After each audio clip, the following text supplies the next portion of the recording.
Welcome to the deep dive. Today we're tackling a real classic of unease. W. Jacobs' The Monkey's Paw. This is more than just, a cautionary tale about wishes. It's really about how one object, seemingly small, can just completely unravel everything. Fate, desire, family, turns hope into, well, a nightmare. Oh, absolutely. And it still feels incredibly potent. It came out way back in 1902, right? Yeah. And The Monkey's Paw just hit hard. It's famous for mixing that supernatural creepiness with really raw human emotion. It's one of those stories that just sticks with you, leaves you feeling, a bit haunted. Definitely. So our mission today, we want to unpack how this story works its magic, how Jacobs builds that chilling atmosphere, what those enduring themes really mean, and, that big one, be careful what you wish for. As we get into it, what do you think is the thing that really makes it stand out, even now? For me, it's the wishes themselves. Yeah. How insidious they are. Yeah. Jacob sets it up brilliantly, doesn't he?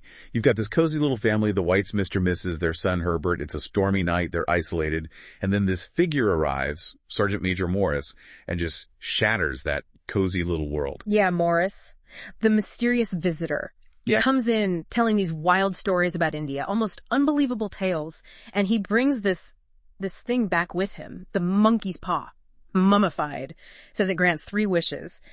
But, and this is key, there's a big warning attached. It's a huge warning. He's very upfront about where it came from. He quotes the old fakir who put the spell on it. He says the fakir, a very holy man, wanted to show that fate ruled people's lives, and those who interfered with it did so to their sorrow. That's not just foreshadowing. That's like the whole point laid bare right at the start. It makes you wonder, is the paw itself evil? Or does it just expose something flawed in us when we get that kind of power? Right, so Morris even tries to burn it. He warns them. But Mr. White, well, he's curious, maybe a bit greedy underneath.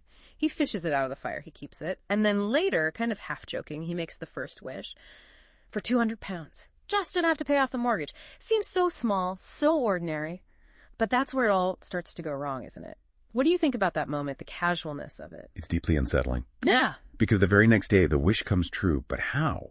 Herbert, their son, is killed in a gruesome accident at his workplace, and the compensation they receive, exactly 200 pounds.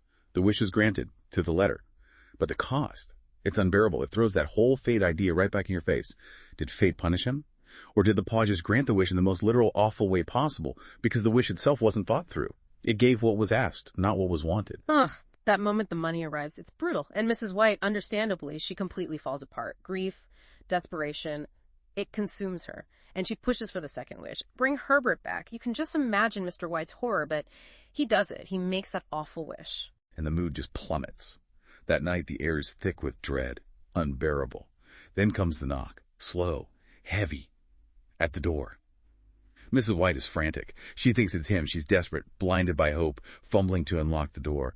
But Mr. White, he understands now. He knows. Whatever's knocking isn't their son. Not really. It's something wrong.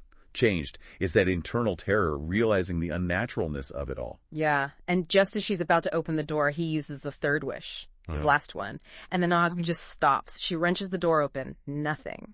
No one there. And the real horror sinks in. It's not what they saw, it's what they almost saw. What was waiting. The unseen horror. Brilliant writing. Exactly. And through all this horror, you're left wrestling with that central conflict, fate versus free will. How much control do we actually have? The story feels like a very stark warning, doesn't it? Don't mess with fate.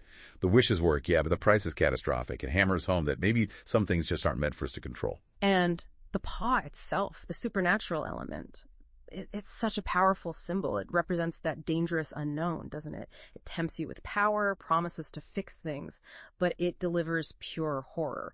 It's like finding a genie lamp, but the genie is actively malicious. The promise is there, but the execution is devastating. And beyond the supernatural, there's the human core, the grief, the desperation, Mrs. White's actions, forcing that second wish. It's not just madness.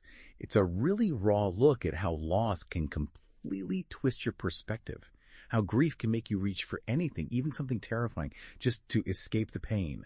It really taps into that deep human response to trauma, how emotion can just steamroll logic. Jacobs is just incredible with suspense. And I think a big part of it, maybe the biggest, is that he never shows us what was knocking.